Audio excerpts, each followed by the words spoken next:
This episode is brought to you by Ground News.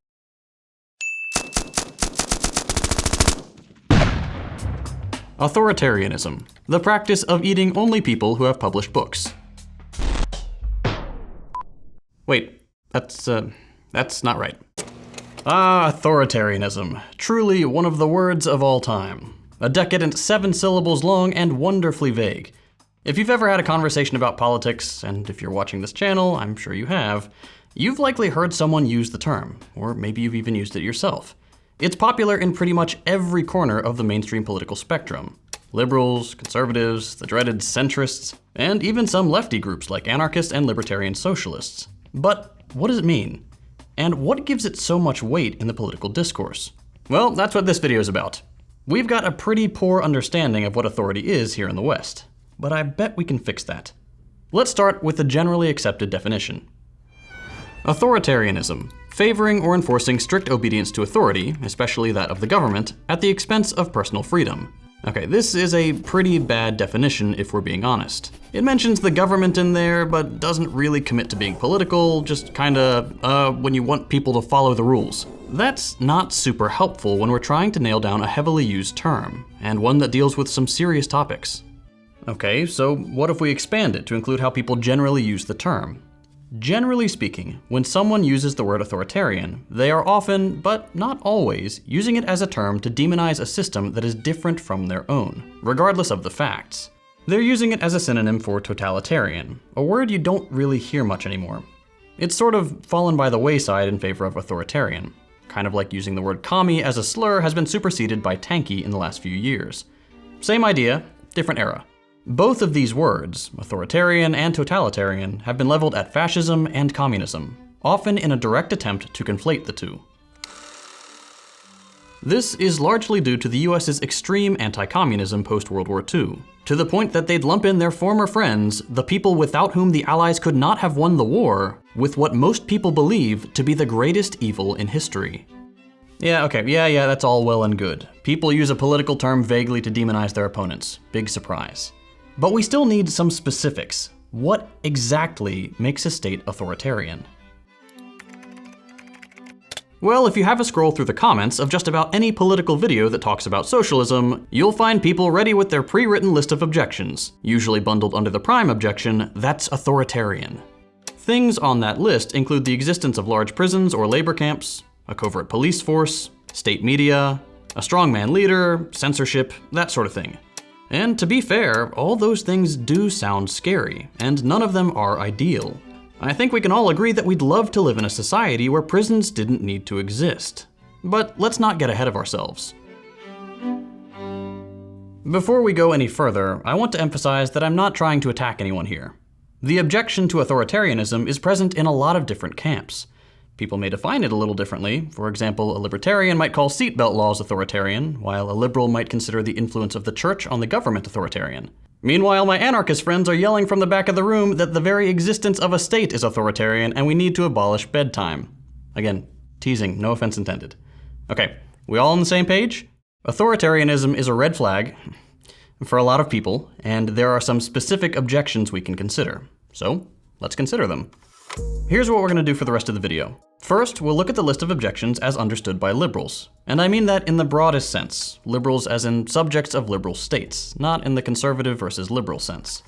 Then we'll look at those same objections as understood by the left, again, pretty broadly speaking, basically everyone from social democrats and beyond. Then finally, we'll consider a better way to understand authority and authoritarianism. Sound good?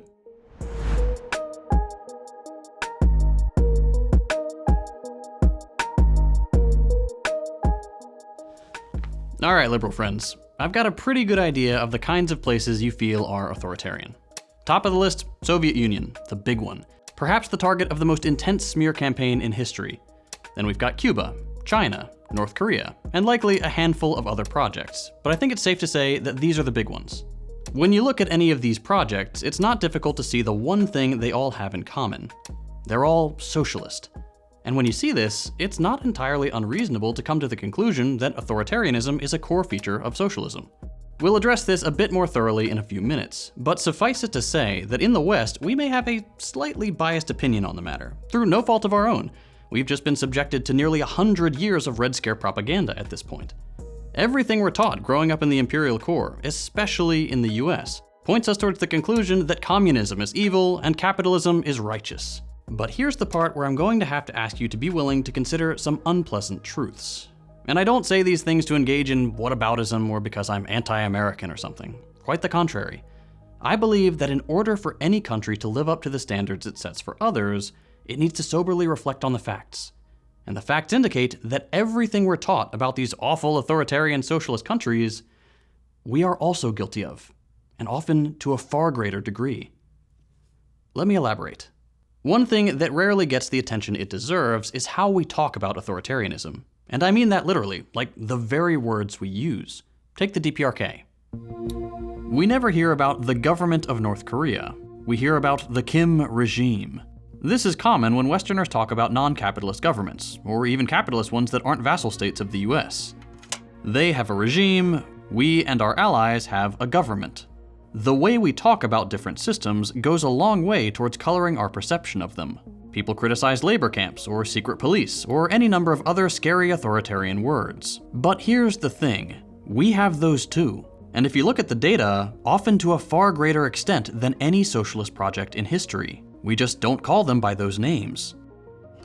We don't have secret police, we have plainclothes officers, or the intelligence community. We don't have gulags, we have detention centers, which, by the way, house far more inmates than the Soviet Union ever did. And of course, we don't have slave labor, we have penal labor. We put inmates to work manufacturing hand sanitizer during a pandemic or fighting fires because enshrined in the 13th Amendment to the United States Constitution, slavery is illegal except as punishment for a crime. And a lot of the time, that crime is just being poor. A parking ticket you couldn't pay, getting caught with the same drug a rich person uses, but you don't have the money to buy yourself out of trouble. We don't have a Ministry of War, we have a Department of Defense, despite never once fighting a defensive war. Every military action taken by the United States, from bombing hospitals to drone striking foreign citizens, is given the cover of defense. We don't have state media or propaganda, we just have news. Those news outlets are, of course, all owned by the same corporate interests who funnel millions of dollars a year into government pockets to make sure their profits are secure, and their anchors dutifully repeat the ruling class's ideological positions. This is extremely dangerous to our democracy. This is extremely dangerous to our democracy. This is extremely dangerous to our democracy. And this is extremely dangerous to our democracy.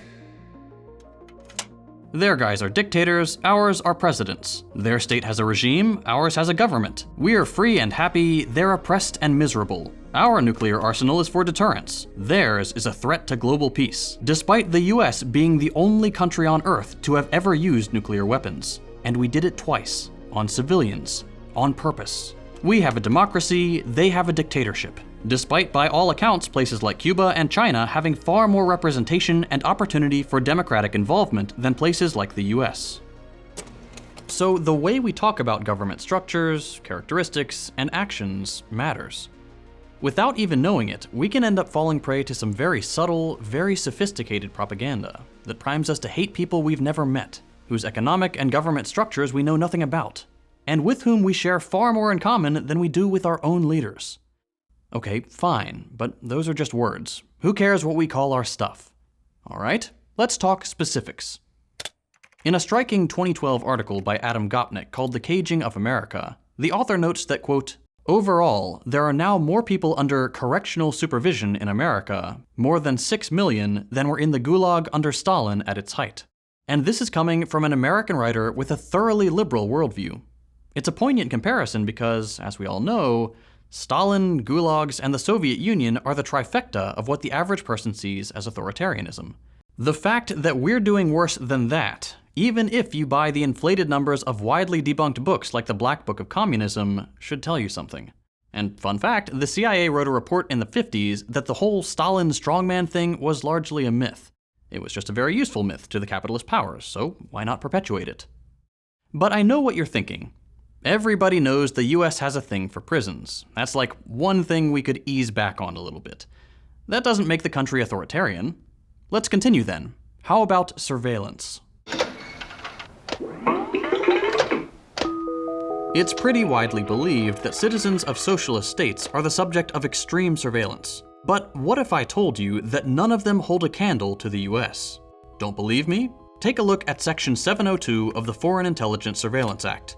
Thanks to this piece of legislation, every single person in the United States is the subject of incredibly intense scrutiny. We have a mass surveillance program that allows for the collection of phone conversations, text messages, emails, web searches, and social media messages. Everything you do is being monitored. But wait, it's called the Foreign Surveillance Act, so why are we in the crosshairs? Well, it started out as a way to keep tabs on communications between US citizens and foreign nationals deemed a threat of some kind. But over the last decade or so, the scope of the project has expanded dramatically. What was once strictly a counterterrorism tool, which is already incredibly vague and dangerous, has now morphed into a domestic surveillance apparatus where the NSA provides this data to the CIA and the FBI, which they can use to open investigations into any person in the country without a warrant. But what if we want to give US intelligence agencies the benefit of the doubt? They're just doing their job, right? If you're not a criminal, you have nothing to hide. According to a 2022 report, the FBI and CIA conduct millions of these backdoor searches for no legitimate reason. They've pulled data on family members, journalists, political commentators, even government officials. For what reason? Who knows? They want dirt on a politician they don't like, so they read their Twitter DMs. They saw you in a coffee shop and thought you were cute and asked the barista for your name. That's all they need. Some random intelligence creep can plug in your name, phone number, or email address and have access to years of your personal communications, web activity, address, personal details, all of it. No authoritarian regime in history has ever wielded that kind of surveillance power. Okay, dystopian prison population, largest surveillance apparatus in history, that all sounds pretty bad. But at least we have the freedom to criticize the government, right? The secret police aren't gonna come drag us away. Well, I've got some bad news for you there, too. US police are the most vicious and unaccountable in the world by far. There are plenty of videos online of police arresting journalists, brutalizing peaceful protesters, even laughing about killing innocent people. I have a whole video on the subject, actually. But here's the gist of it. According to ongoing reporting, US police kill over 1,000 American citizens per year. 1,000 people. And I can hear the objection already. Yeah, well, some of those people were probably criminals. Police are not meant to be judge, jury, and executioner. They're meant to arrest people if they have to, and then hand them over to the judge, jury, and we really should talk about the executioner part. Open social media on any day of the week, and you'll see a story of an officer-involved shooting, where the media tries really hard to twist the reporting to make the cop sound less like a murderer. With body cameras often required these days, it's getting harder for them to hide their crimes, though they still try. Anyway, the bottom line is this. If we look at any other country on Earth, let's say China, the hot-button supposed authoritarian hellhole of the day, and we compare police violence stats, the US is far worse. In the US, in 2022, police killed 1,201 people. In China, that number is 0.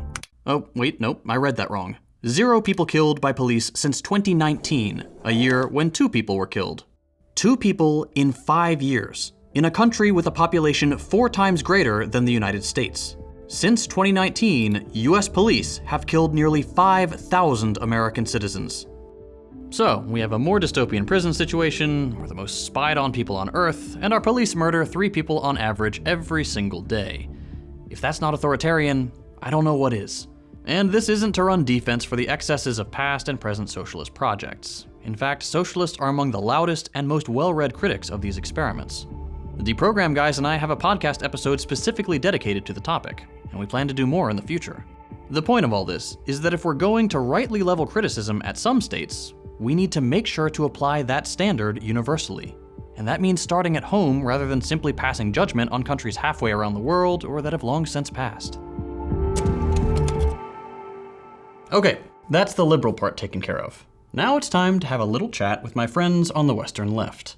The right does a very good job at presenting a unified front. The capitalist class and the forces of reaction are incredibly powerful in the imperial core. The left is already on the back foot, and we have been for many, many years. This is why it's frankly absurd how much infighting goes on among the left. Social Democrats sniping at tankies for being authoritarian doesn't do the movement any good. Funnily enough, the label authoritarian is only ever applied to successful socialist projects. The ones that failed were somehow more pure. But the moment a new system takes steps to ensure the security of their people and their new project, they're labeled authoritarian. I think part of this is that there's a lack of understanding among Western self-professed leftists regarding what it actually takes to change the status quo across an entire country. Every revolution, including bourgeois revolutions like the American one, are authoritarian by default. Those in power will never give up their power without a struggle. They're not going to let you vote out the very system that benefits them. To understand the nature of revolution a little better, let's go back to the man himself. No, the other one. His sugar daddy. There we go. Friedrich Engels. This large beard wrote a brilliant little piece called On Authority. It's like a page long. None of you have any excuse not to read it. It's linked below. But here's the part that I think is most applicable to this video. Have these gentlemen ever seen a revolution? A revolution is certainly the most authoritarian thing there is. It is the act whereby one part of the population imposes its will upon the other part by means of rifles, bayonets, and cannon. Authoritarian means, if such there be at all. And if the victorious party does not want to have fought in vain, it must maintain this rule by means of the terror which its arms inspire in the reactionists. Would the Paris Commune have lasted a single day if it had not made use of this authority of the armed people against the bourgeois? Should we not, on the contrary, reproach it for not having used it freely enough? Therefore, either one of two things. Either the anti-authoritarians don't know what they're talking about, in which case they are creating nothing but confusion, or they do know, and in that case they are betraying the movement of the proletariat. In either case, they serve the reaction. While it might not feel good to be called out from beyond the grave, it's so important that we understand what Engels was talking about here, because it's still true today.